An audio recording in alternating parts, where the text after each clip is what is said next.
In 2019, a young mother was killed. Her ex-boyfriend, Charles Jones, he took a plea, but 1 month later, his mother was killed. He admitted to killing her too.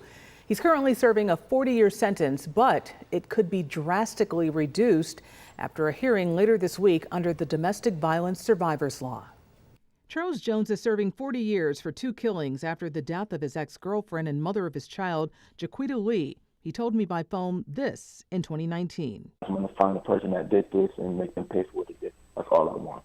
But then his mother, Althea Atwood Williams, was found stabbed to death inside a closet at her Jefferson Avenue apartment a month later. Jones was in a standoff outside the apartment. He pleaded guilty to 2 counts of manslaughter. Now he's ready to appeal the sentence, even though, as a condition of his plea, he waived his right to a hearing to determine his eligibility for an alternative sentence under the Domestic Violence Survivors Justice Act. The Appellate Division 4th Department said they agree with the defendant and this matter must be remitted for further proceedings. As a result, the sentence was vacated. Jones claims he was a victim of domestic violence at the hands of his mother, and his attorney argued on appeal that he killed his mother as revenge for years of severe abuse that started when he was 4. He alleged being locked in an attic without food, threatened with weapons, and sexually abused.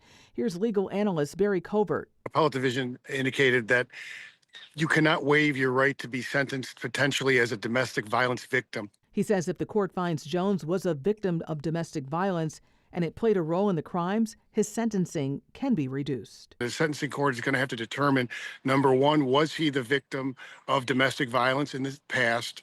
Number 2, did that victim status have a role in his committing this offense? And if the court does find that that's the case, then he's actually looking at no more than 5 years incarceration for each offense. The big question is, did domestic violence play a role? It's not unique. It's a fairly new statute. So there have not been a lot of cases that have been reduced down to the domestic violence victim guideline range, which is significantly less. Jones is scheduled to appear in an Erie County courtroom on Thursday. Of course, we will be there.